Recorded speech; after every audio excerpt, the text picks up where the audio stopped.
President Buhari meets leadership of National Assembly, malls overhaul of security architecture.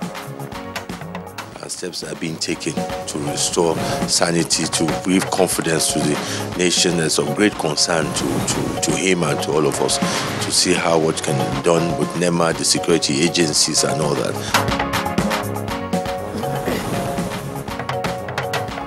Federal Executive Council approves establishment of world-class export-oriented special economic zones.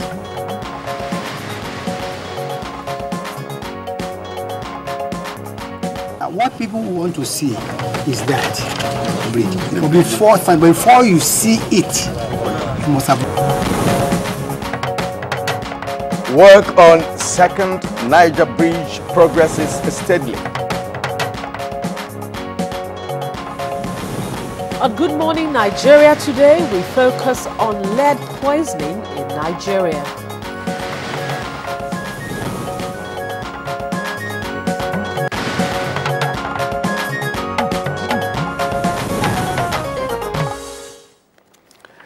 Eight years after Bagega and other communities in Zamfara state are still grappling with the deadly effect of lead poisoning, which claimed the lives of their children and some animals, which were fatally affected. You're right, Kieran, and some of the children who survived are said to be suffering from one form of deformation or another. A development then which drew the world's attention to Zamfara state following the revelation by Doctors Without Borders. Now, the situation there was one of the worst ever in human history.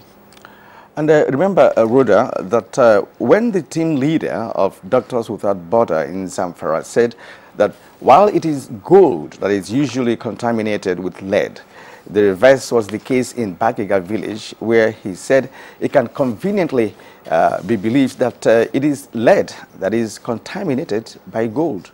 You're right, Kieran, and it was the high level of lead in that area compared to the gold being mined that led to that statement.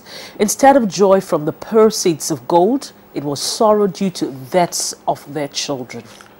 And that outcry assisted in bringing support and knowledge on the dangers in the communities involved in illegal mining, as well as making government to regulate and take measures to address the issue. But then funds and other limitations were said to have slowed the remediation plans to address the issue. Now, it is believed that lead poison is in the front burner, and it is indeed in the front burner once again as the second international conference on lead poisoning was held in Nigeria this week.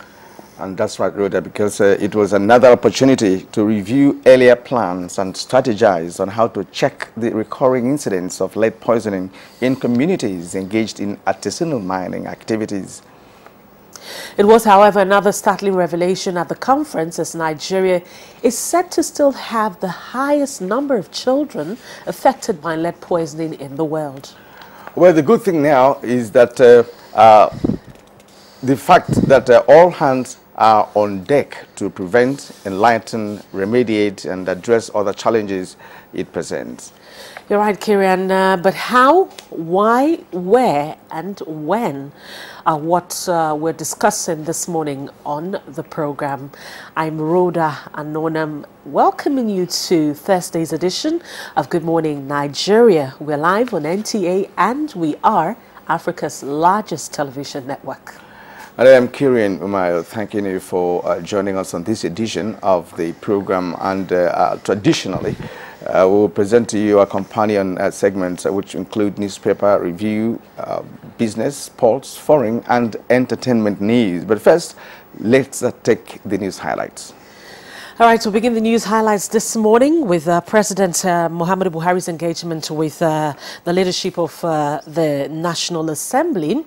As President Muhammadu Buhari has formally engaged presiding officers of the National Assembly in furtherance of his resolve towards finding lasting solution to the resurgence of violence in parts of the country. State House correspondent Adamu Samba reports that the President briefed the Senate President Bukola Saraki and Speaker of the House of Representatives Yakubu Dogara on steps taken so far in responding to the unfortunate situation. The meeting, which lasted about 45 minutes behind closed doors, thoroughly analyzed in particular the security concerns in Plateau State and charted the best way forward. Speaking to newsmen after the meeting, the leaders of the National Assembly gave hints on the possible reorganization of the nation's security architecture in order to give more impetus to the battle against violence.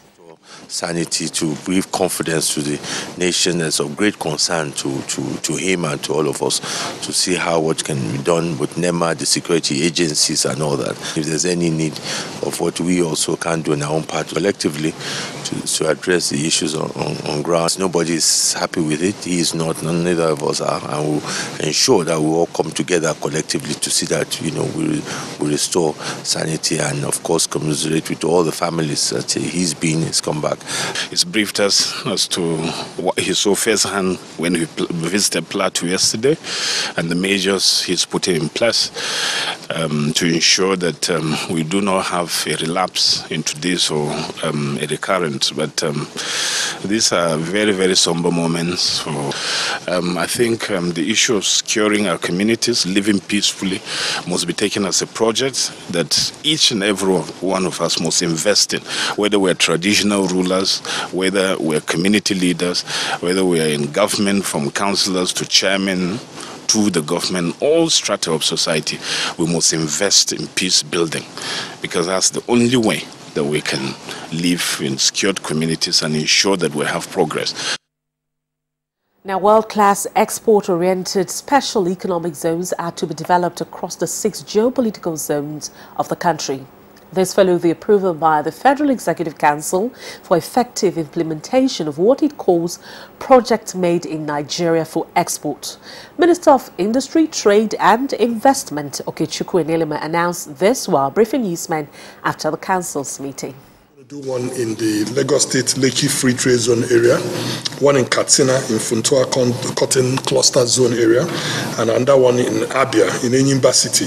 We're also going to develop to world-class standards the existing 2 zones that the government has in Calabar and Kano.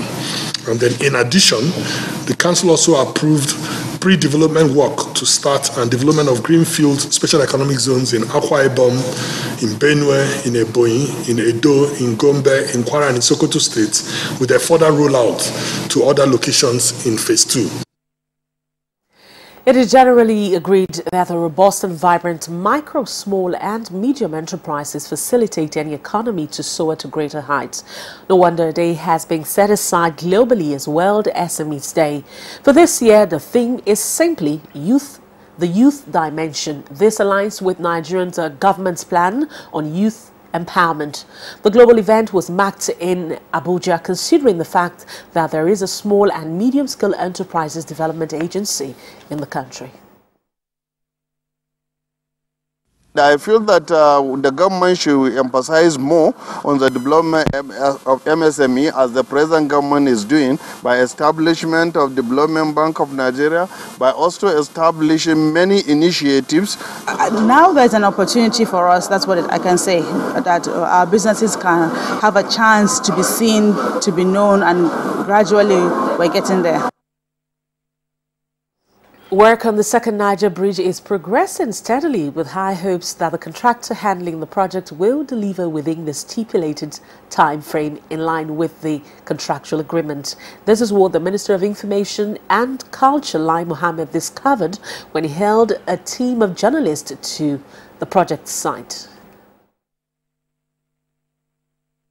What people want to see is that bridge. But before you see it, you must have done a lot of work. So the contract was awarded in 2014 by the last administration, but this administration has actually funded it to this level.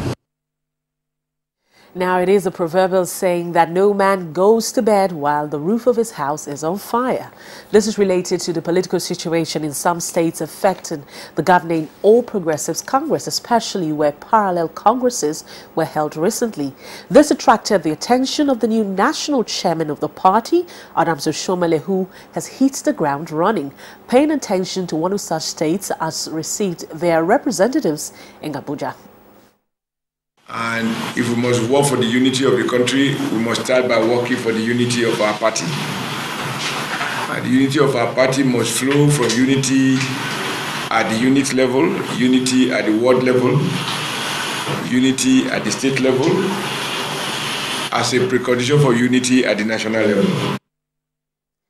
And the traumatic experience for a couple living without a child is gradually being taken care of with the aid of the assisted reproductive system known as in vitro fertilization, IVF. The story today is not just that it is successful, but it has an improved technology, which experts say it is more friendly. We can use for this luteal phase support again, and an oral drug that is effective, proven to be as effective as injection, as effective as the vaginal insert. That is why we are all rejoicing that technology is taking us to where we want to be, and it's called oral dihydrogesterone. The fight against corruption by the federal government has been yielding positive results with some recoveries of looted funds and assets. The introduction of the whistleblower policy cost quite a stir, but brought in quite a steady sum of funds. Now the question of how to utilize these funds is still a subject of debate. But a non-governmental organization, the African Network for Global Asset Recovery, is engaging stakeholders at a dialogue on how best the looted funds recovered can be utilized for the benefit of all Nigerians. Our expectation is that at the end of the day, we are able to have a realistic assessment of where we are as a country in operationalizing those principles and commitments. We want to have a roadmap to ensure that asset recovery is not just theoretical, but grounded. And of course, that's the news highlights on Good Morning Nigeria this morning. After the break, it will be time for some business news update. And of course, our newspaper reviewer will be here for us to review the papers together. We'll be back shortly. Now you're watching Good Morning Nigeria on the network service of the NTA. Now let's turn to business. OPEC member countries reach agreement to 100% adhere to conformity levels across board. Details with Comfort Amodu. Hello and welcome to Business News. And now OPEC member countries have agreed to adhere to 100% conformity level across board for the remaining duration of the declaration of their cooperation document. Correspondent Lydia Sampson reports that the understanding reached with key non-OPEC participating countries, notably the Russian Federation, now allows them to contribute a production cut of 1.2 million barrels per day, while non-OPEC members are to cut 600 million, totaling 1.8. However, total compliance level of production cut was 152. This means that OPEC overshoots its target. This, they said, lead to shortage of crude oil at the international level. OPEC president said since the last meeting in 2017, the oil market situation has further improved, with demand remaining robust with the market rebalancing. Have decided to look at dealing with the over-conformity in terms of group. So we will continue the next half of the year targeting taking our conformity level back to the 100%. This industry is one industry that had been transformed by the forces of globalization. Barriers have been broken down. The markets are more integrated, so also the industry. Meanwhile, some individuals have called on the federal government to pay special attention to the development of Nigerian industries and small-scale business to improve the economy and make profits through capacity building and networking. The youth will be most energetic in the area of manufacturing, because a lot of problems we're having in the area of unemployment is the lack of industries.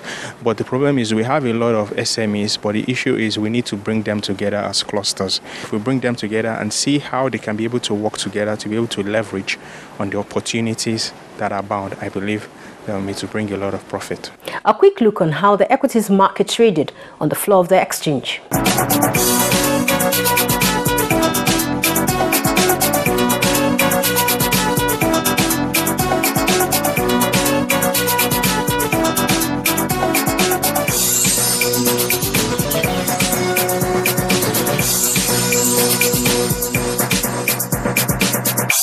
That's Business News. I'm Comfort Amodu.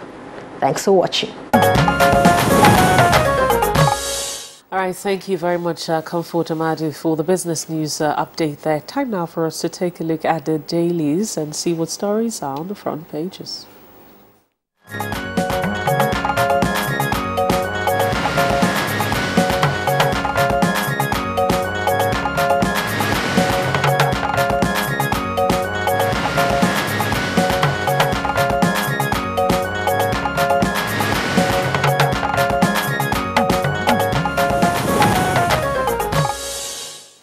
Let's welcome Bayo Altoyabi, our newspaper reviewer. Bayo, good morning and welcome. Good morning, Bayo. Morning, Kyria. Morning, Rhoda. Good morning, Nigeria. Yeah, so what is surprises are springing up in the current 2018 World Cup? And the defending champions are the latest victims. So how do you look at the developments at this moment? Well, you have a development of continental football showing up. The dominance by Europe is going out. Unfortunately, Africa was not able to register itself prominently. But what makes the World Cup tick is that the traditional winners are now challenged by the developing standard of football. If you ask me, I think to me, football the standard has just gone up. Exactly, has and gone of course up. You have to. All right, now we have some national dailies here to review. I have a leadership newspaper and Independent sharing a particular headline, and let's start with the leadership newspaper. PMB set to rejig security architecture with 3 riders meet Saraki Dogara. Police protesters clash in Plateau Government House. Troops parade massacre suspects. The full story is on page 5. But now the Daily Independent also has some headline. Buhari considers reshuffling Nigeria's security structure with the 3 riders. Continued bloodletting worrisome, Saraki and Dogara. Sage asks president to sack service chiefs. Soldiers parade 3 Plateau massacre suspects. Rhoda. It's the same story that is leading on This Day. This Day newspaper also leads with that same story you have on the leadership. It says Saraki Dogara meets Buhari, hints on rejig of security apparatus. Saraki Dogara meets Buhari, hints on rejig of security apparatus with a couple of riders there. Says Obasanjo urges federal government to find root cause of violence. Governors to send delegation to Plateau tomorrow. MBF 6 arrest of Mieti Allah's leader. And of course, can youths protesting. Jos military parades 17 suspects. That's the lead story on this day. Bayo, let's get your thoughts on this particular story. The nation is still grappling to come into terms with the killings in Plateau, and the president yesterday gave indication that there's reorganization that is imminent, particularly in the area of the security situation in parts of the country. The Senate President and the Speaker of the House of Representatives had sought a meeting with Mr. President. After the meeting, the Senate President said, our general appeal is that we live together in peace and harmony and continue to do our best so that this kind of thing doesn't happen again. Speaker Dogara also spoke in the same vein. He said, my advice is to our people that we must invest in security of our communities. And he said, living in peace must be taken as a project. All of us, traditional community leaders, and all in every state must invest in peace and peaceful coexistence. In Jos, however, the Christian Association of Nigeria Youth in Jos North embarked on a peaceful demonstration to Government House. When they got to the Government House, it was difficult for them to get entry into the premises. The press secretary to governor had indicated that the governor was out of the premises, but these protesters were very impatient. Reports indicate that hoodlums had infiltrated their ranks, and eventually some jumped over the fence and damaged some property within the premises. The police had to shoot into the air to disperse some of them. Meanwhile, about 17 suspects have been arrested in Barkinla, the local government area. This was done by the Special Task Force operating under Operation Safe Haven. Another group of 14 youths were also arrested in area known as Mararaban Jama. They were said to be involved in activities in killing people. Meanwhile, the Nobel laureate, Professor Wole Soyinka, has urged President Buhari to raise the big stick against the herdsmen. He enjoined the president in a letter which he titled, "One Demand, a Language of Non-Capitulation and Non-Appeasement," that the president must speak a language that the murdering of herdsmen is not acceptable. He said the forceful seizure of land will not be tolerated in any part of the country. That is the language that the president must emphasize. All right, so the story on the Plateau violence is leading on the blueprint this morning. It says Plateau violence troops parade 17 suspected killers. It's also, of course, leading on the Authority newspaper. It says protesters ground Plateau, invade government house. It says sack officials, Buhari seek Dogara brainstorm. And, of course, task force arrests 3 suspected killers. All right, the pilot has a different headline, and that's on the APC convention. It says APC convention, and 4 riders to that title. Oshomale's election illegal, says PDP. Says it breached Section 85 of the Electoral Act. Then alleges that APC governors contributed 3.6 billion naira to fund the convention, and asks INEC to nullify Oshomale's election. That's on page 4 of the lead story there. And just below the nameplate of the Nigerian pilot, to have changed service security chiefs now, Dogara tells Buhari. Forum of research scholars calls for think tank on restructuring. It's on page 2 for the pilot. Now, below the photograph on the Nigerian pilot, well, you could see the former president and former vice president Obasanjo and Atiku Abubakar there. Now, below that, we have military task force arrests 3 gunmen linked to Plateau killings. And on the foot of the Nigerian pilot, we have some striking headlines here. Violation of human rights not acceptable. AGF Malami. Hold Buhari responsible for herdsmen killings. Some groups there saying that. Then Imo House of Assembly suspends 4 members opposed to Governor Okorocha. That's on page 5. FAO targets 149.730 farming households in 2018 planning season in Northeast. And more trouble for ex-Governor Jolly Nyame is on page 6 of the Nigerian pilot. All right, very quickly, let's take other stories trending on the Authority newspaper. Just above the nameplate, it says Nigerians, not the poorest people in the world, says federal government. It says Nigerians grown under 10,000 naira ATM withdrawal limits. And quickly, let's go to the future of the paper. It says federal government targets $2.8 billion loan from offshore sources, says GMO. And that's on the Authority newspaper. And it says at the foot of the paper, it says federal government to security agents, torture suspects face sanctions.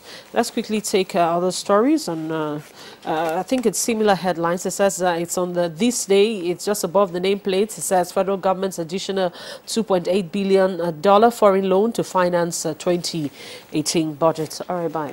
Yes, talking about the economy, the Minister for Trade and Investment has refuted the publication by Brookings Institute report that says Nigeria has surpassed India as a country with the largest of the number of extreme poor people. The minister says that that report must have been taken when the nation was in recession. And he argues that the assets, that with the infrastructure and economic recovery program of government, if carried out diligently, will certainly pull Nigeria out of poverty. The other developments relate to INEC. The Independent National Electoral Commission says about 9.7 million new voters have been added to register. However, the chairman of the INEC, Professor Mahmoud Yakubu, lamented that though many of these are youths, many students are not taking advantage of it. He revealed this while addressing a youth program at Lagos. He says that most youths tend to enjoy the benefit of using the PVC rather than holding it for the elective purposes, so as to take advantage of the not too young to rule. So, okay, now, before the editorial, let's take a look at this human angle story on the Daily Independent. Above the nameplate, 2 children of same parents burnt to death in Ondo State. That's on page 7 of Daily Independent. And besides the photograph there, a fact meeting ends in deadlock. Poverty will disappear once infrastructure policy matures. The federal government is on page 5 of Daily Independent. And now to the editorial. Matters arising from the 2018 budget. Now let's take a text from it. The disagreement between the executive and legislative arms of government over the federal government's budget is understandable. It is part of the checks and balances of a democratic government. It is therefore not surprising that President Muhammadu Buhari has expressed some reservations over the 2018 budget. The president had, while signing the 9.12 trillion naira 2018 budget into law, accused the legislature of making fundamental alterations in the original budget proposal he submitted in November 2017. Bayo. Well, before the editorial, is good news to indicate that the Super Eagles left Russia yesterday and are expected to arrive in Nigeria today. Some of the players who are based in Europe have already returned to their families. Meanwhile, as mentioned earlier on, the defending champion bowed out yesterday to Korea when they lost. Meanwhile, there should be some fatalities about the World Cup. A doctor in the south of Nigeria collapsed when the Super Eagles lost to Argentina. Similarly, in the Egyptian commentator also collapsed and died when Egypt lost to Saudi Arabia. Meanwhile, the editorial. Budget has been a cause of contention this budget year. You recall that the budget proposal by the president from 8.6 trillion was increased to 9.12. However, the contention and the challenge was that the executive alleged that the National Assembly reduced some projects, and replaced them with others. The National Assembly has come to defend their action as being very constitutional, citing sections of the Constitution as well as the federal character for the spread of the project. But the essence of the editorial is that, yes, this agreement between the legislature and the executive is part of the tradition of politics and governance. However, it should not be done at the expense of development. It should not be done in such a way that it becomes two elephants fighting and the grass in Nigeria begins to suffer. So what the editorial is talking about is that there should be harmony so that from now, lessons are learned so that by the 2019 budget cycle can return to January to December, and some of these disagreements harmonized and dropped. All right, thank you very much, Bayo Atoyebi, for your insight into our paper review this morning. Thank you. And hopefully we'll see you again tomorrow morning. Thank you. We look forward to tomorrow. All right, you're still watching Good Morning Nigeria on Africa's largest TV network, the NTA. We'll take a break now. When we come back, our conversation segment, and this morning, our focus is on lead poisoning in Nigeria. Stay with us. And now let's take off with this background report on lead poisoning put together by Timothy Yusuf.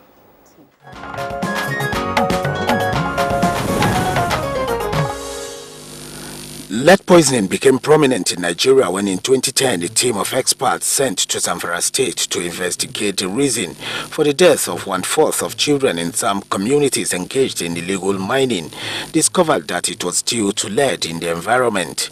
It was said to have contaminated air, water, food and other products in the communities. Many, especially children, started having symptoms including abdominal pain, constipation, headaches, irritability, memory problems and tingling in the hands and feet. The severity of the outbreak of lead poisoning became a source of concern, especially among environmentalists, as it has far-reaching implications on the environment. Since the Zamfara incident, lead issues have been in public discourse, with government coming up with policies to remedy it. The second international conference on lead poisoning just ended in Abuja is one of the measures.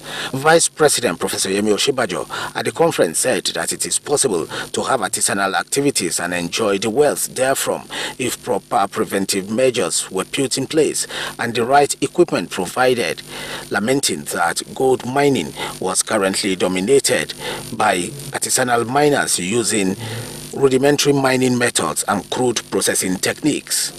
Even though a kind of sanity is brought into artisanal mining through awareness and provision of technical assistance, the dangers of lead poisoning are still there. So far, about 7,200 children have been treated of lead poisoning, mostly in Zamfara and Niger states. From 2010, when lead poisoning became prominent, about 17,000 people are said to be affected, with about 500 children losing their lives. The multi-sectoral partnership solution adopted by government is seen to be yielding results, though experts feel more needs to be done. Building realistic and sustainable national plan instead of providing remediation, experts suggest should be considered. How will the second international conference facilitate this? What lessons have been learned from the experiences? These are some of the issues guests on Chairman will discuss shortly.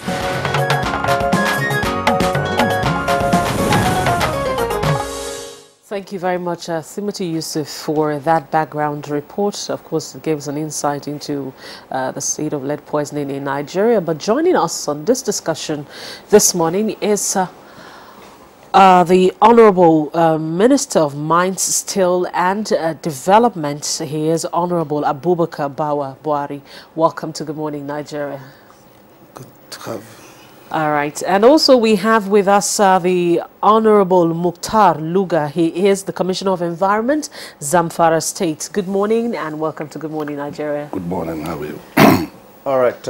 Also starring on this edition of the program is Sani Shehu. He is the National President, Miners Association of Nigeria. It's good to have you here. Good morning. All right. And we have Philip Aruna. He is a member of the Medicine Sans Frontier, Doctors Without Borders. You're welcome.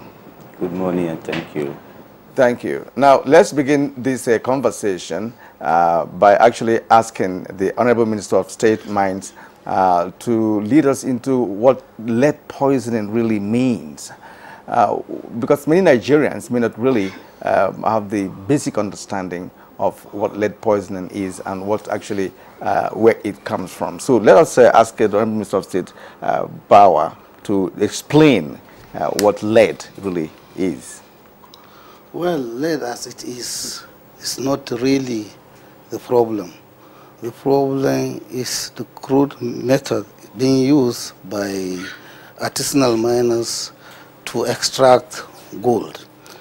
We have areas that lead zinc is being mined and we don't experience this kind of problem.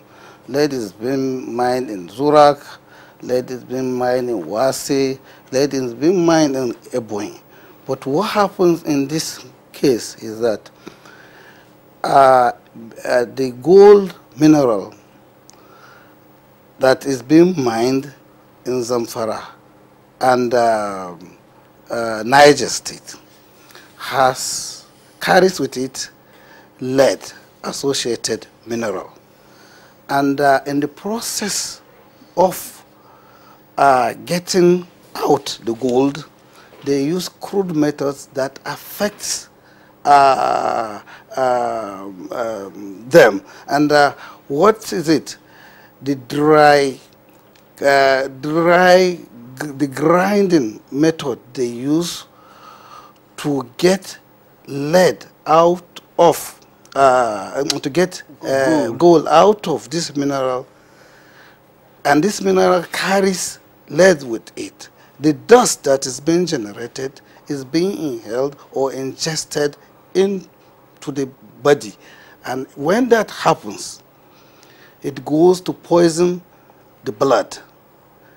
And they use crude methods, using mortar and pestle, using pans, and all these working tools that are used at home are being used by these artisanal miners. Because this is poverty driven, so they use all sorts of methods to get this thing. And by dry cleaning and pounding this thing in mortars and so on, it affects the dust generated, the fine dust generated that is leaden is inhaled by those doing this job. And sometimes when they finish their activities at the mines, they go home with the same clothes that they use at the mines. They bring them at home and they process these things at home, and it affects the environment, affects the water we use, because at the end of the day they wash all they've done in the streams, and these streams are being used by human beings and animals, and that leads to whatever we are experiencing. So, and the kind of lead is such that when exposed to children, especially those children below 5 years, it goes into their blood, and because of their organs are not as developed as the adults, it affects them permanently.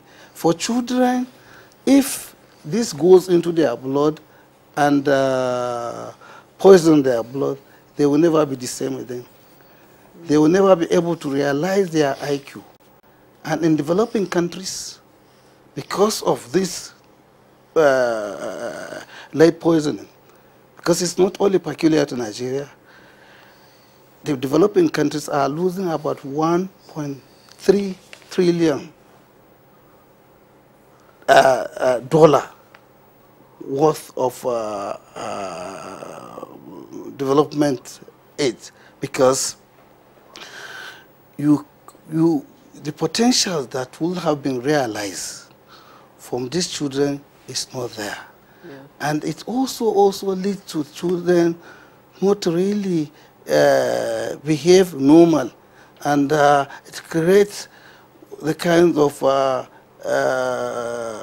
of ills you see. Some of this crisis you see is as a result of low development of IQ. So money that will have been used for development is being used in taking care of them, and the kind of potential we'll have realized from these children is being wasted as a result of this poisoning. For pregnant women, when it gets into their blood, it affects their pregnancy. For men, it also affects their sperm count.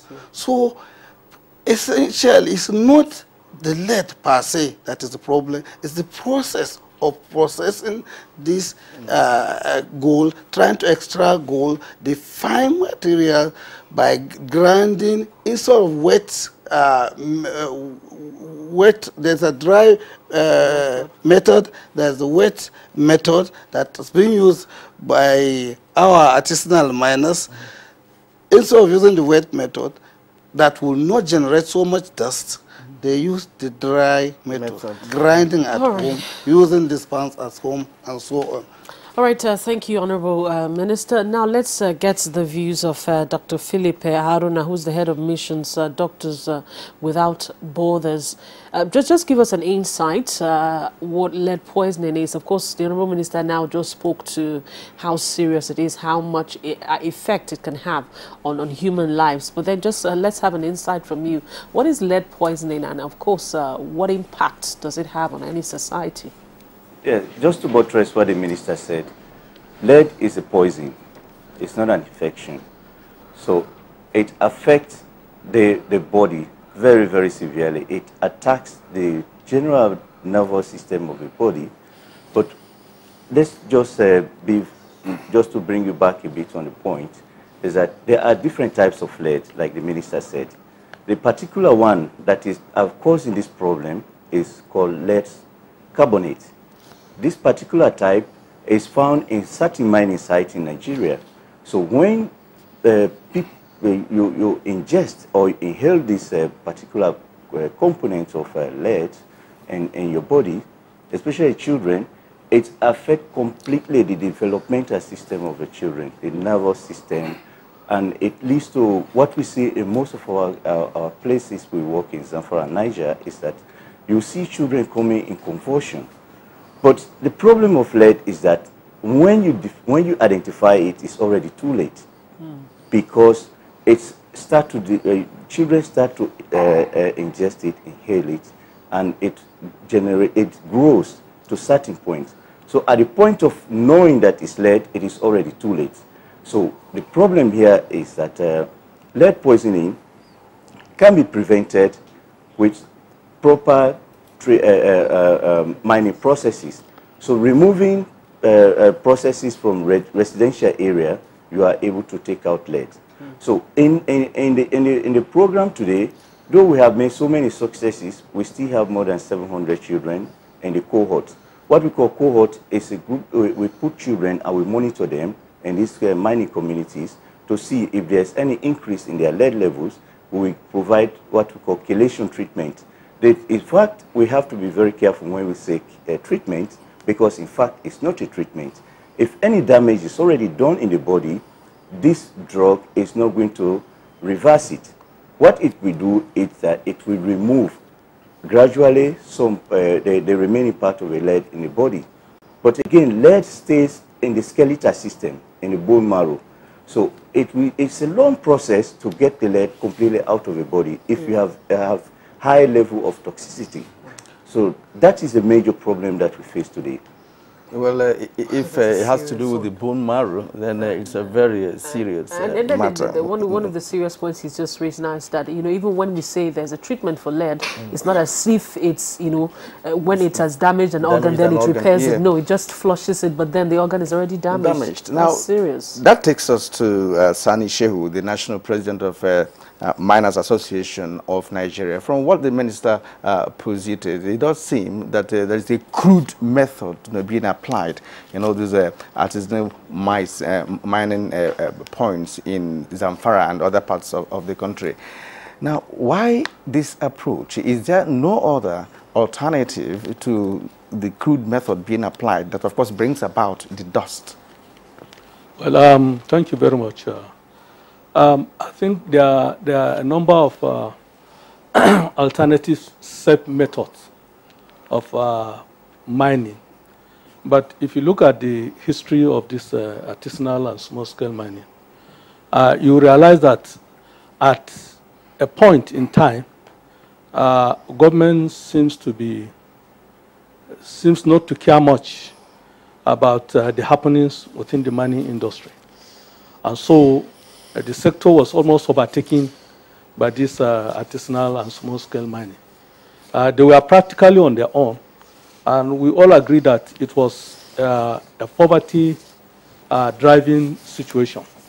So most of them mined to survive without necessarily thinking of the risks involved in what they are doing. But the happy development is this. The government of the day has decided to reform the sector, and that includes formalizing the artisanal and small-scale mining. And that formalization will, in so many ways, tempers with these crude methods. There's going to be substitution of this crude method that exposes them to this danger, and that we are part and parcel of the reform system, and we hope in the nearest future there's going to be a reduction in this artisanal mining crude method of mining.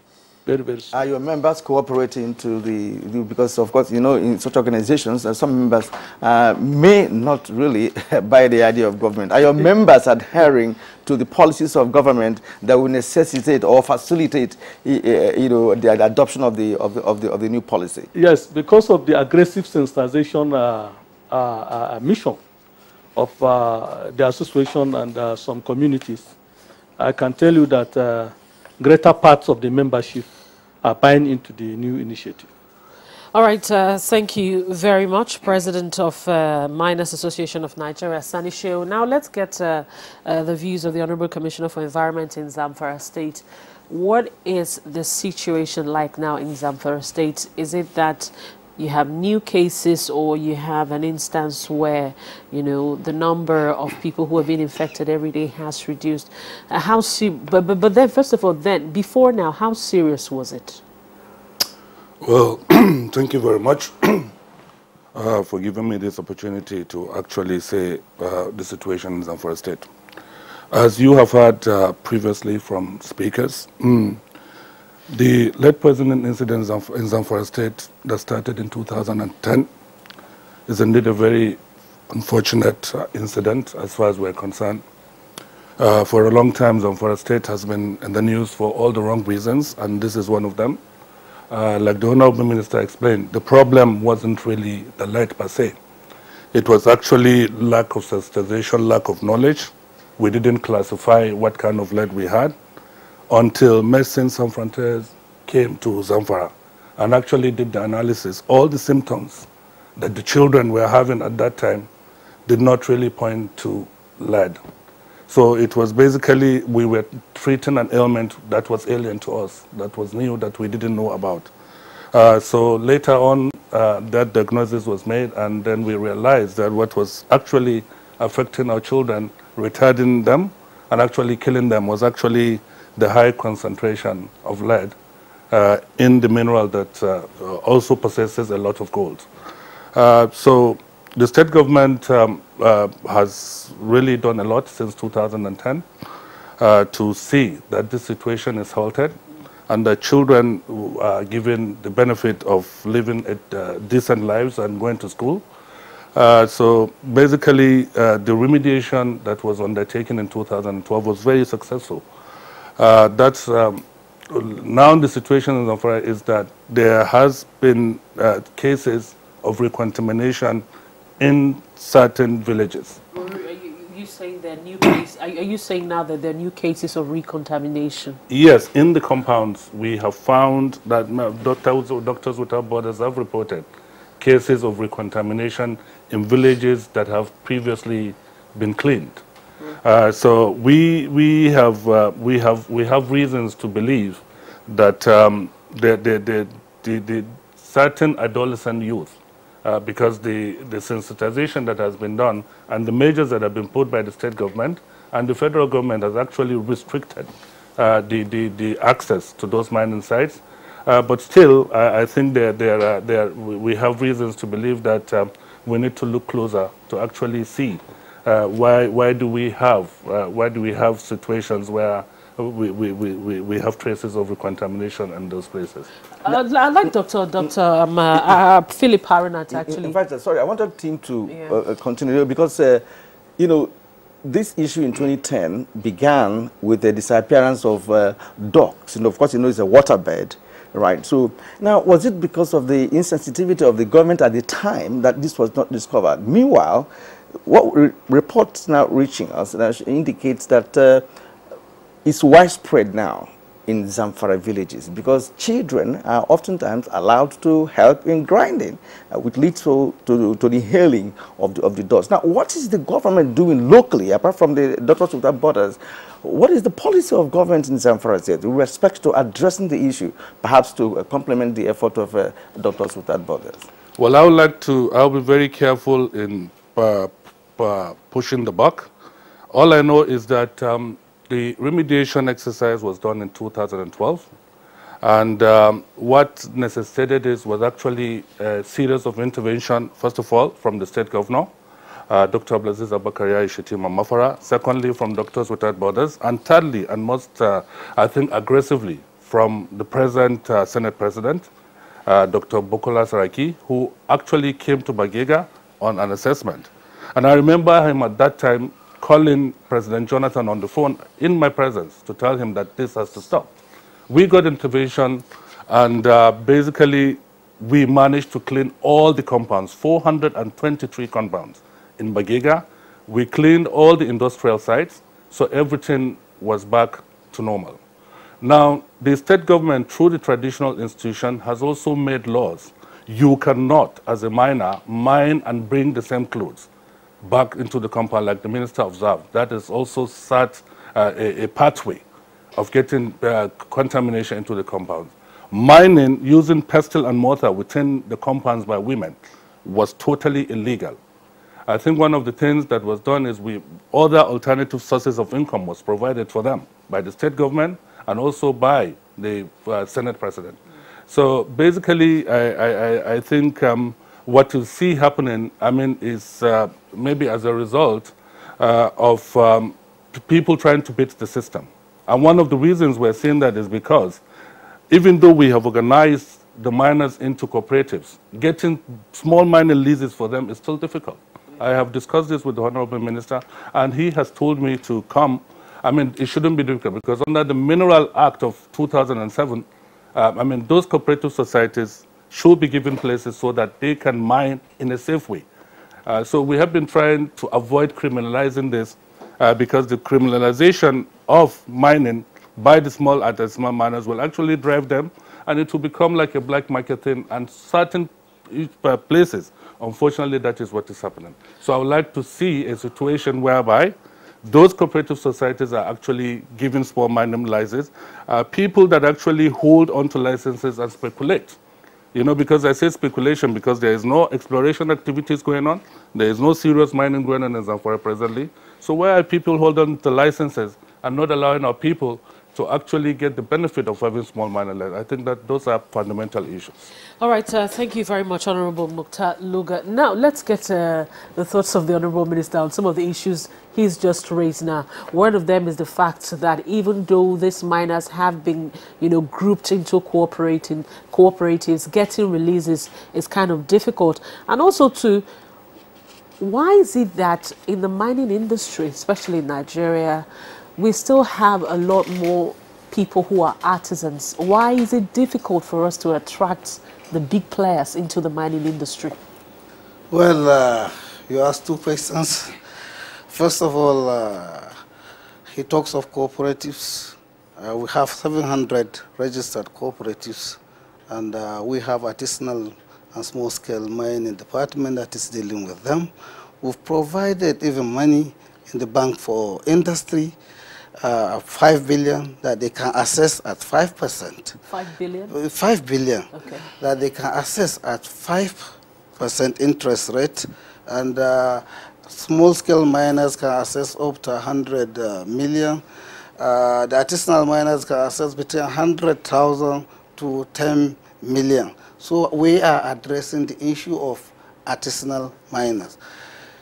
Linked to that, in Nigeria, what we witnessed when we were appointed as ministers is that 80% of the mining being done in our countries between the artisanal miners and the small-scale miners. We have not really gotten the big players yet, and that's why we are driving and trying to ensure we get the big players. And the big players can only come if we address some of the challenges that we have. And I've said it before on this program, that we still have the challenge of getting data. We have to do a lot of explorations. Big-time miners wouldn't want to come until they are sure that what they want to do is there. And we can only do that by improving on our data. That we are already doing. And the other challenge is infrastructure.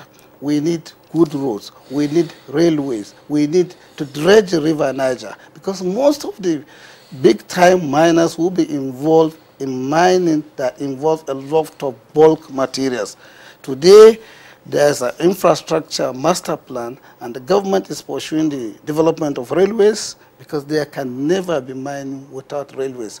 Checking all the mining jurisdictions, you know, Canada, Australia, China, South Africa, railway drives mining, and the ports. So we are doing that, and we'll continue to do that. Coming back to the problem at hand, the artisanal mining, because we've realized what goes with the side effects of this artisanal mining, and the government, because of trying to diversify its economy, will not just go in without giving it a human face. And that's why we are addressing this issue of lead poisoning. When it happened in Niger State, as the Doctors Without Borders, did not take government time to address the issue.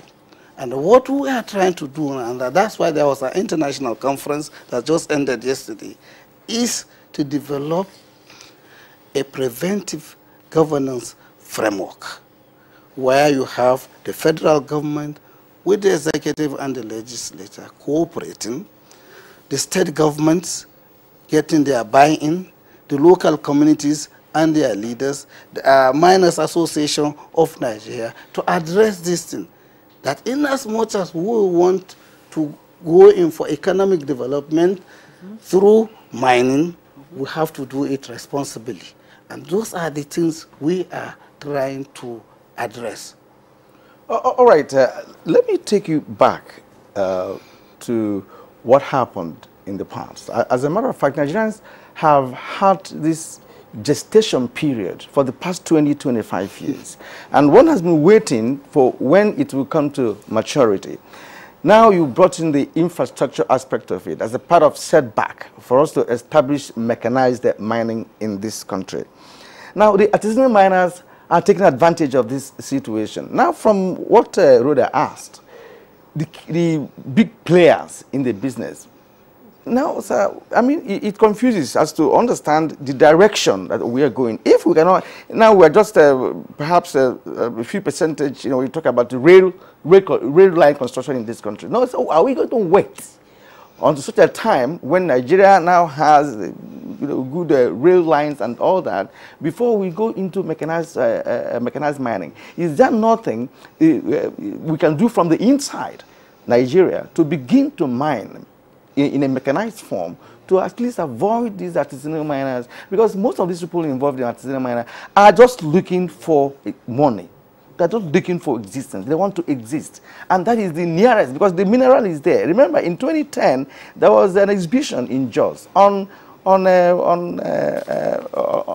resources that Nigerians have. There's no state that did not present a product. No state that did not present, which means that we have them. So what is the real issue? Well, I want to make this clear that artisanal mining is not an illegal business. And the small-scale miners are not doing something illegal. What we are saying is that at our level of development, this is the level we are when it comes to mining. But this is where we intend to go. Because before now, there was coal mining in Enugu. When you look at our rail system, has something to do. There's a correlation between the rail system and our mineral resources at that time. Just tin and columbite. So because of the discovery of oil, we drilled. If not, Nigeria will have been among the key players of mining. We will have been in the class of South Africa, Canada, China, and so on. But at this level we are today, the small-scale miners that are our key players, and we are giving them all the support to do it. And they are doing quite well in some areas. But I want to say that there are certain activities in mining that requires those infrastructures I'm telling you about that we cannot. For example, if you are to mine iron ore, to be taken to Ajaokuta, for example, because that was the master plan, for Niamco to produce iron ore, iron concentrate that to be taken to Ajaokuta. There's a rail link. If you are to use vehicles, you require 750 trucks every day taking these ores to support the kind of plant we have in Ajaokuta. Imagine our roads taking 750 trucks. We don't have such infrastructure. But for now, we can make do with what we have. There is mining in manganese going on in Kebbi. There's lead zinc going on in Ebonyi. Because of the bulk materials, the governors have been complaining to us that their roads are in bad shape now because of what is happening. So all I'm saying is that in the quest to return Nigeria to the mining map, we need these kinds of infrastructure. But for now, we are doing quite well at our own level of development when it comes to mining, with the artisanal miners and with the small-scale miners. All right, thank you very much, Honorable Minister. I'd like to bring in Dr. Philip Aruna. Two issues I'd like you to speak to. One of them is what the Commissioner in Zamfara for Environment, Zamfara State, just raised, that just recently there have been incidences of reinfection or recontamination. Then, if there are recontaminations, why is that so? Because he's saying that these are environments that had earlier, been cleaned up. So what is happening? And then from your organization, your discovery now is that it is lead that is contaminated with, lead is contaminated with gold instead of gold being contaminated with lead. So is it that there are high levels of lead in that environment? Yes. So if I first start with your first question, recontamination or re-exposure, as we call it, is what happens if you don't mine, if you continue to mine within the residential compounds. This lead is being processed in the compounds. And as you tend to concentrate the gold, you are also concentrating the lead. So you take out the gold, and what is left that is called tailings is dropped in the compounds or residential areas. As we all know, children play with soil. They put in the hand-to-mouth process in children is very high. So this is how children are getting recontaminated. And this happens because the processes, the understanding of the miners to be able to move the mining processes from the residential compounds are the key to ensure that this recontamination will not occur. It is not very, very new that it's only today we find out, but it comes in peaks. So like you remediate. If you keep all the protocols after remediation, the processes, take out the mining from the community, don't bring any tailings, any ore remaining processing in the community, your mining tools, your clothing, everything remain outside of the residential compounds, we will not see this. But as it continues to happen, that is why recontamination occurs. The cost of this treatment is so high.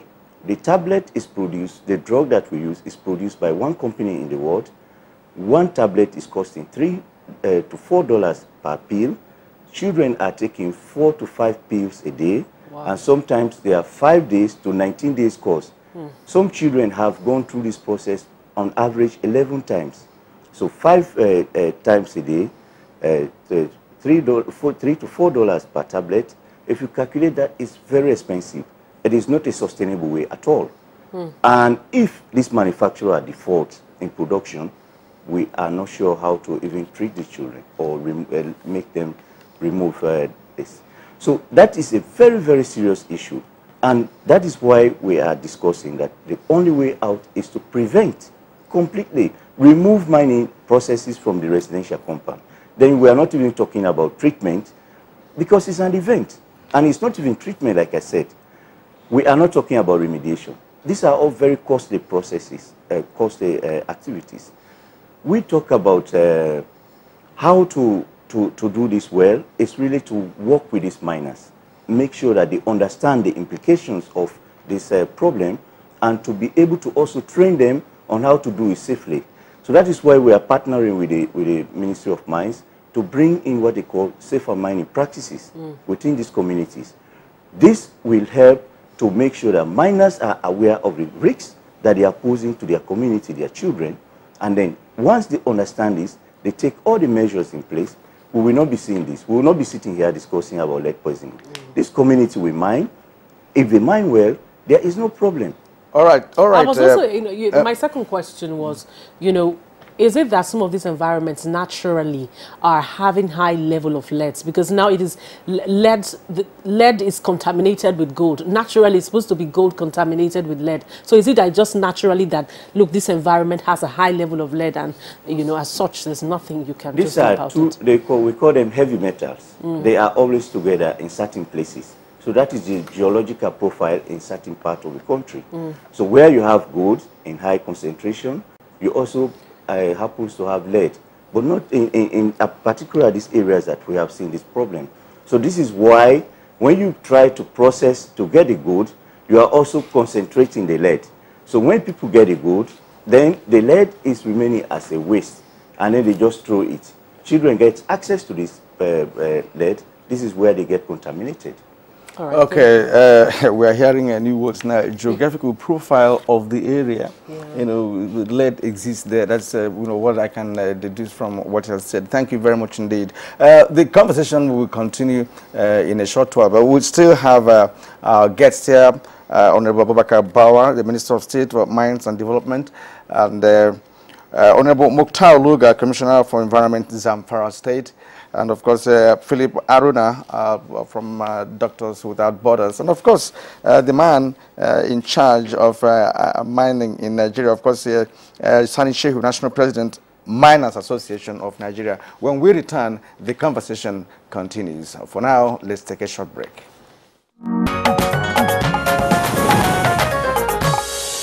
Welcome back, and it's Good Morning Nigeria. We've been having a very, very enlightening conversation here in the studio with our guest, and it's on lead poisoning in Nigeria. Kieran, a lot of issues have been raised, and it's quite, it's just, it's somehow to know that we have this, we can easily prevent it, and, you know, just some more work needs to be done in terms of enlightenment. No shortcuts, you know, because shortcut is part of the issue. Now, we are going to read out what Nigerians are saying with respect to the topic for today, which is on lead poisoning. Rhoda, you would like to... All right, the first one is from Jack Solomon, and I think the Honorable Minister also spoke to it. It's one of the issues the Honorable Minister raised earlier when in his opening comments. He said, moderators, please ask the Honorable Minister if lead exposure really has an adverse effect on men and women's reproductive system. They say men experience frequently decreased libido, impotence and infertility. Women experience abnormal menstrual cycle. Are these facts, or they're just... so the Minister, he spoke to it earlier, but I think he would also speak to it as the program goes on. Another one is from Ibrahim Tudu. Yes, Ibrahim Tudu says in Zamfara, not only lead poisoning that is a challenge, but issues of remediation. Large vast of sites are left without being reclaimed. The companies are going away with non-compliance. Nobody is also talking about it. Very dangerous, uncontrolled artisanal mining sites are springing up in Zamfara. At water, streams, roadsides, villages and communities are currently in operation. They are unchecked and risky. They may end up with another unfortunate episode, God forbid. And Law Alpha says the mining sector is the most abused area of the economy, and with the ugly situation, let the minister explain the federal government's policy on mining. Lead poisoning is serious, and it's a gradual killer. No thanks to the ignorance of poor miners, and the concerned government should please raise help. Now, Jack Solomon, as a nation, we must take the issue of lead poisoning very seriously, because young children are particularly vulnerable to the toxic effects of lead and can suffer permanent adverse health effects, particularly the underdevelopment of the brain and the nervous system. While exposure to lead-contaminated soil and dust and water resulting from batteries, recycling, and mining has caused mass lead poisoning and multiple deaths in young children in Nigeria, Senegal, and other African countries. Yet, the government hasn't seen the need to evolve guidelines on the prevention and management of lead poisoning. And this one, finally, we have this one from Professor Nasiru M. Idris. It says the need for increased public awareness, traditional ways of disseminating information on the potential impact and effect of the public health, especially on women and children. All right, you can still continue to be a part of this conversation if you tweet at us at our Twitter handle at NTAGM, and let's continue to get your thoughts and your comments. Our guests are still here in the studio. But now, like the that is the chairman or the leaders of the Miners Association of Nigeria to actually come in. The Honorable Minister raised a point earlier, and he was speaking to the methods of, mining, and that's the wet and the dry method of mining. That the reason why we have this problem is that, a lot of these artisanal miners are still using the dry method. Why is it difficult for them to use the wet method? What's the wet? Is the wet method safer? And why is it that they're not using that method if it's safer? Well, what I can say is the dry method seems to be more convenient because they use the normal grinding machine that you grind corn, Really? yes, and grind it into powder, wash it, and then attract it with mercury. I think that's the other issue that we need to talk about, because the use of mercury is also as dangerous, almost as dangerous as the lead poison itself. So for me, I think even the two methods are not safe. If you use wet methods, the water that you use is contaminated, and it will eventually contaminate the soil. And that is why I appreciate the effort of the Ministry at, introducing the use of Igoli system. Igoli is a system used in South Africa, and it seems to provide a solution for these challenges. But above all, I think I will also propose what the Malians are using. As the Vice President of Africa Miners, I have been privileged to visit most of these West African countries. What Mali did was to conduct a survey where the possible occurrence of the type of lead that he's talking about is detected. They siege that place. They fence, they make sure that nobody goes there to mine. Okay. Do you understand? So for me, we should look at other options apart from even the dry and wet method, because both of them seems to be bad. Let government continue to contemplate on the Igoli system, and for the extraction, instead of using mercury, I think there are other options. Boris was mentioned during this conference, and experts should also be challenged to think of other safer methods apart from the two methods that we know. And Sani Shehu, your members seem to be the culprits in all of this, because they are directly involved in mining, whether artisanal or any other method, of mining. Now, do you have any mechanism that you have adopted to check on your members who are really in the field operating? Because one of the tweets raised the issue of indiscriminate mining activities taking place, especially in Zamfara State. Yeah. Well, I must say that perhaps we are the closest to the miners than even the ministry and the local government and the state. At our own level, we try to sensitize them. We try to, lead poisoning is invisible, you cannot see it. And most of them are illiterate who believe in what they see. But the repercussion can be seen. So we are now banking on that to preach to them on the need to mine, get the money, survive and enjoy the money. So, and the response is encouraging. More so that the government is now so interested in the safer mining, advocacy. There are a lot of programs that we are part of, and the traditional leadership are also, part of. And I think we are noticing positive response. The truth is this.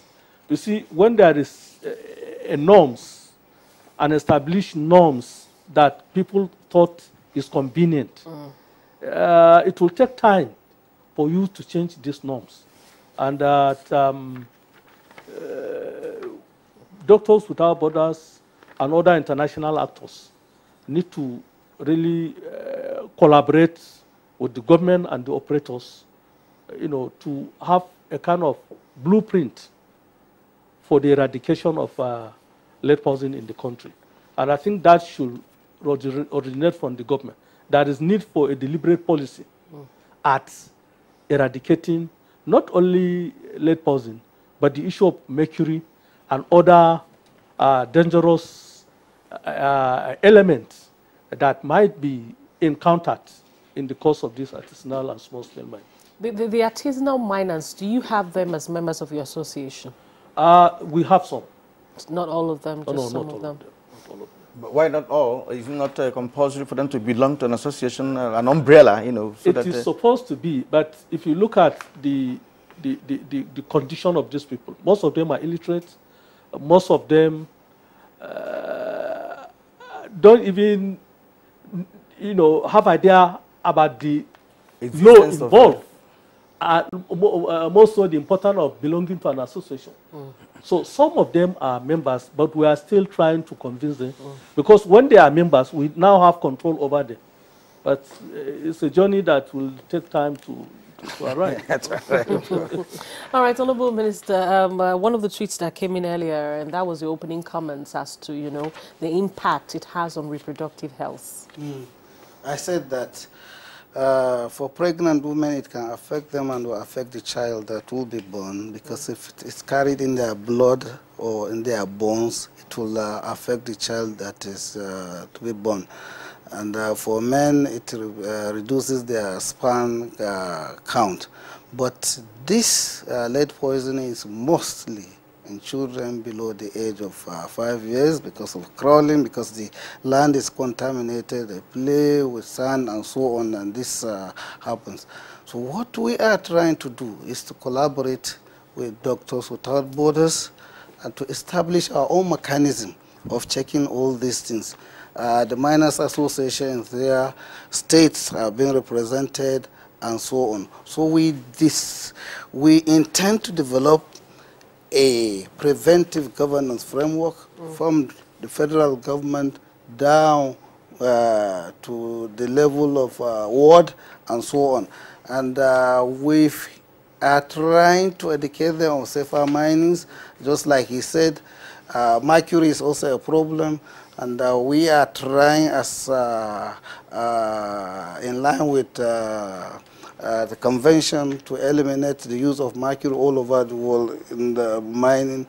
We've introduced the use of borax, and that will go a long way into solving this problem. And they will even yield more using the kind of mechanism that we are now putting in the place. So for us, ours is to ensure that we allow this activity to happen, but under our regulations. We have laws that take care of these things. We have our mining inspectors in the states. We have those who have to do with environmental compliance in all the states, and ours to ensure that we protect our children and our community and protect our country from the menace of lead poisoning. It's not something that is not doable, it's possible, and gold is not only mined at artisanal level in Nigeria, and they don't experience such things. So what we intend to do as a ministry is to ensure that we do baseline studies, get data of the geological data of this gold leaden lead, to ensure, with his suggestion now, what was done in Mali is also possible here. We identified those areas and we know exactly what should be done in those areas. And that's why this international conference we held was very important. Experts from outside and local experts preferred solutions that will go a long way in completely eliminating this menace. You know, a lot of times you have international conferences here in the seat of power, that's the capital city, and of course representatives are here, no doubt, from all the states and all of that, but a lot of times it just ends here, getting, just as you said now, a lot of solutions have been preferred. New methods have been, suggested on how to, kick out lead poisoning and for safer practices in the mining industry. But how do you get this message down to the artisan miners who are almost like about 80% of the people who are into mining? I agree with you absolutely, and that was one of the major points I raised, that this should not be a talk show. This is something that is affecting our people, our children, and our future. And the Vice President clearly stated it there, that no life is worth living because of in pursuit of economic gains. So we have the Miners Association with us. We have the local government and states with us. We have our international partners that have played a major role, because we never knew of these things until they came on board. So we cannot afford to fail our people. We cannot afford to fail our country. This is a very important thing. This is a dangerous thing. And if we really believe in this, the diversification agenda we are pursuing, which I believe we are, then states should buy into all the programs that the federal government is going to put in place. The local government should also buy into all these things, and we need the media to publicize all our activities and to create awareness on this lead poisoning. Well, we are coming out with a robust program to address this issue. Well, all right. In fact, the question Rhoda posed on the minister should as well go to the Honorable Commissioner for Information, Honorable Mokhtar Luga, Commissioner for Environment, Zamfara State.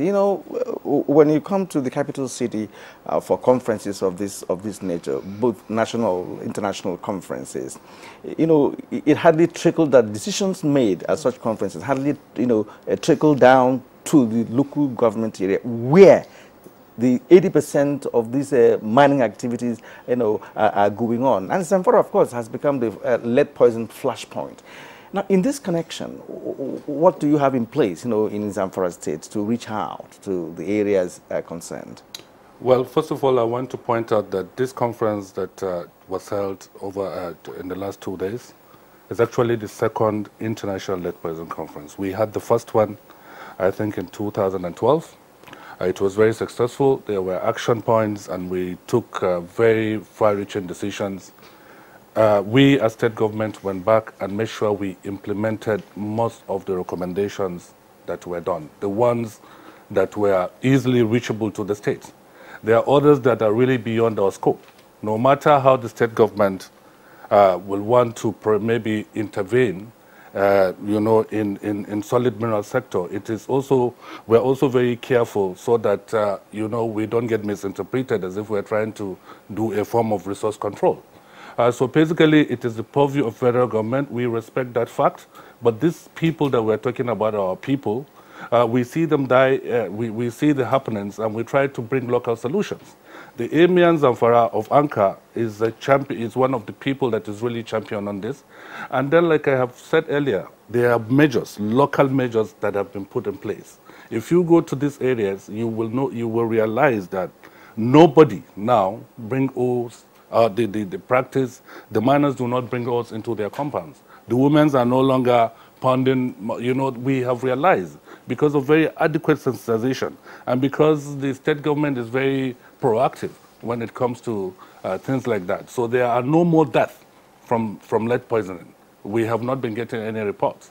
But like the doctor explained, these are cognitive things. I mean, maybe they are in the bodies of the children, probably they will grow up retarded and all that. But we have also put our own rules.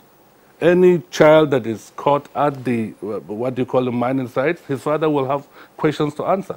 So they should be in school. Children should be in school. So there are measures like that we have put. But like I said, certain things are really beyond the scope of the state. So I don't think this is another jamboree. The last one we had, we didn't have the vice president there. So the vice president came and he spoke eloquently. And the minister was there throughout. So I see political will, I see commitment. And I see the fact that now we're not talking about how do we do remediation or how, no, we're talking about how do we prevent it completely. Now, I want to point out to the fact that Zamfara State has 14 local governments. The occurrence of this killer lead is in 2 local governments, Bukuyum and Anka local governments. Now, if you know the geology of Nigeria very well, you realize that they fall in the belt, in the gold belt. So, but we have other local governments that do not suffer lead poisoning, and they also produce a lot of gold, like Maru local government. Maru local government is a local government you actually find alluvial gold. This you don't have to do wet milling, you don't have to do dry milling. You can actually pick gold, you know. I mean, they occur in the sand. So, I mean, that should be attractive to the miners. They don't have to suffer themselves. So we're trying to get them to understand, you can come to Maru, get registered, and be able to. So there are other minerals also that are very valuable, like the Honorable Minister has pointed out. What is this fad? What is this about gold and gold and gold? So there are more strategic minerals that I think the federal government should try to, showcase so that people can understand and leave gold alone and probably come and do other things. You don't eat gold, you take it to the market, the value in the world market, the value of gold in the world market has been coming down. There's nothing, it's crashing. So really, these people don't even know better. Probably it's better to concentrate on copper or something like that. But most importantly, it's better maybe we just concentrate on agriculture. All right, thank you very much, Honorable Commissioner. Of course, this administration is doing a lot in terms of agriculture. Of course, we all know that.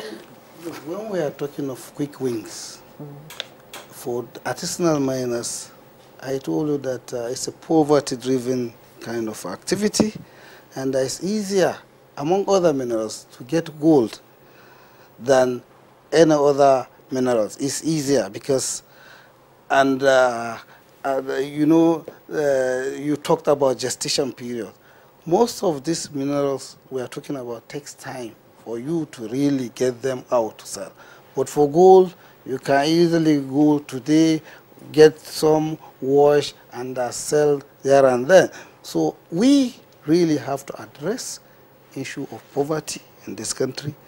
And if we are able to address issue of poverty, I think mining will take better shape, especially when it has to do with artisanal mining of gold. And the Miners Association will have control over some of the members now. For now, some don't even know that there's an association existing. They just hear that there's gold here to mine or sapphire there, and they rush there. They move like bees. You can see 5,000 on a site. So it's a very difficult thing to really control. So you can have all the laws, have all the strategies, but if we don't change our behavioral pattern, we will not get the answers. All right, let's bring in Dr. Philip Haruna. Dr. Philip Haruna, I hear that there are plans by the Doctors Without Borders to train, more nurses, and doctors here so that they can help in, of course, detecting lead poisoning. And also I also learned that there was a slow remediation process that up till now, after 8 years, some of these children are still being treated for the lead poisoning. How true is this? Yes, just to highlight, the part of treatment is just the end part of the whole process. So the recontamination is the main cause of this problem. So as long as there is mining in these communities, if they are not done in the right way, the communities are recontaminated. We continue to see children come in with symptoms of increasing lead levels in their blood. So the effect, maybe today we are not seeing children dying, but if we don't take care, we have the same 2010 coming back, because it will gradually increase in their body. They will come when it is too late. So if we want to have the best way out of this, is to really ensure that first the communities are really clean. That is a matter of urgency. This is the order of business, prevention. So if these communities having a clear institutionalized plan that everybody in the community, the miners, the leaders, villagers, are aware of the problems, with a clear mechanism of accountability that, okay, who is in charge here? How do we see? If we start to see people bringing processing in the community, this is a signal to say the problem will come back. So as part of our what we do in this, we are providing care, but we know that this is just an event. Treatment is an event, remediation is an event, prevention is the only way. We are here today, we said, we are very pleased with the processes, the outcome of the conference that says, look, we highlight the need to maintain the remedies. This community should remain clean. As long as the mining is taking place, it should take place outside of the communities where children are. Prevent future outbreaks, and then capacitize the government of Nigeria to be able to manage in the event that there's anything. So training has been part of the things that we consider overall. So we are willing, we are available, and we are working with the government to ensure that we transfer the knowledge that we have learned over the past 8 years and to be able to capacitize the government so that when they take over this activity, they have all the relevant things to be able to carry on. And that is what we want to see happening. So we're very happy that we see this process started. And it's, for the moment, I would say, it's really a starting point to a very long path. So we are gradually in this process, and we are very encouraged that this process should continue. Like we said, this should not be a talk show. It will really be a place where actions will be implemented, and actions that have been discussed will be further elaborated to get the outcome. Now, Doctor, with respect to treatment, you earlier mentioned how expensive it is to actually treat this lead poisoning in one child, for instance. And one wonders how you are having access to even the medicines that you're administering at the moment. Could you lead us into how you source, such medicines? Yeah, the drug is sourced from outside of the country. It's sourced from Europe, and it has a process. So you just don't buy it like going to the supermarket. You really have to plan it because the production takes time. The raw materials have to be collected, and this production has to be made specifically for these communities. So if, like I said, it's one producer in the world, if this producer defaults or if raw materials are not available, we will not even have the treatment. So that is, in fact, another very important point that brings us to the point that, yes, let's prevent instead of treating, because this is an event and it's unsustainable. All right, thank you very much, Dr. Philip Haruna. Let's take our tweets before we get your closing thoughts very quickly. This one is from Omogbola. He says, it was first discovered in Zamfara State with a death toll of at least 163 people between March and June 2010. From that time, it's still, till this time, what effort has government made at the state and federal levels? Lead poisoning is a silent killer, and government must assist Doctors Without Borders, which have been running a lead poisoning intervention for half a decade now to stamp out this deadly menace. We have so much at hand than allow another deadly disease take over our land space. All right, and from Delejak Solomon, there is a need to educate the miners and communities on the danger of lead poisoning and how they can use other technologies to minimize exposure. Campaigns should begin with the Minister of Health and the Minister of Mines and State Development, particularly Zamfara, Niger, and Plateau states. Mike and Yokutwiti says regulatory agencies should be proactive and live up to their responsibilities. Serious reprimands should be handed to any corporate court with this behavior. Now, Ibrahim Tudu, that's the last one we have. If there's any recontamination and poisoning in Zamfara, somebody must take responsibility. All culprits must be punished. It's no longer acceptable. After 500 deaths, the tragedy is still rearing its head again. Authorities should take responsibility. All right, very quickly, let's get your closing thoughts. The National President of the Miners Association of Nigeria, Sani Shehu, very, very briefly, how do you think we can overcome this? Well, I think this closing thought will come with in the seminar, there was a scientist who mentioned the effectiveness of using vitamin C to reduce this lead poisoning. Whatever it is, whether it has not been formalized, I want the doctor to consider it as an option that worth studying. Vitamin C, according to the scientists, reduce the lead poisoning by 50% after about 2 months prescription. So, Dr. Aruna, I think this should be of interest to you. All right, Dr. Aruna, let's get your closing thoughts. But you want me to answer, to reply to? Very briefly, yes, and very let's brief. get your thoughts. So, there is no safe level of lead in the blood. So, vitamin C will not work in this context because children are having very, very high lead levels. If you leave those levels in their blood, they are going to anyway have severe consequences of either death or incapability. So I will recommend against vitamin C at the moment.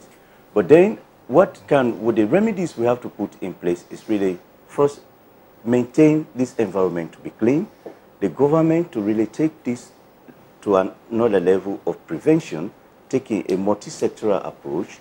We are available to provide support to ensure that, yes, all the knowledge that we have learned, we are willing to transfer that to the government of Nigeria so that they can take this forward. All right, gentlemen, it's been a very insightful edition of Good Morning Nigeria. We have talked about treatment, we've talked about prevention, we've talked about government policy on mines, and of course the Association of Miners has also come in with what I've been doing to ensure safer practice. At this point, we'll have to call it a day on this conversation. First of all, we'd like to appreciate the Honorable Minister of State for Mines and Steel Development, Abubakar Bawa Buhari. Thank you for always being part of our shows. Thank you for having me and for discussing this very important issue. All right, and to Honorable Mokhtar Luga, Commissioner for Environment, Zamfara State, thank you so much for being part of the show today. Thank you very much, and may God bless us all. Sani Shehu, National President of the Miners Association of Nigeria. It's been nice having you on the program. Thank you for the opportunity. Honorable Minister is itching to make a closing remark, but we don't have that time. But first of all, let me thank Philip Aruna, the Medicine Sans Frontier, Doctors Without Borders. Thank you indeed. 5 seconds for you, Minister. First, I want to appreciate what the Doctors Without Borders have done for Nigeria and to assure them that we'll continue to keep that momentum they've exhibited and to tell Nigerians that we have no choice than to prevent this thing. Thank you. All right. Thank you very much, gentlemen, for your thoughts on the program this morning. Now let's go to our companion segments as we begin with sports. South Korea knocks out World Cup defending champions, Germany. Let's join the sports desk for more details. All right, that's it on entertainment. I must say I love her sound. Just reminds me of Adekunle Gold, one of the new sounds that are actually coming up now. And of course, if you listen to her music, a lot of lessons to learn. It's not just the music that you listen to and there's nothing to learn, or it's just about the sound. But my worry about the current trends in the musical industry is the fact that they have basically the same rhythm. Perhaps the lyrics may be different, but of course, it don't sound alike. All right, that does it on Good Morning Nigeria today. We'll be back again tomorrow morning, God willing. I'm Rhoda Anona. Thank you so much for watching. And thank you indeed for being part of our program this morning. We'll do that again tomorrow. Have a great day.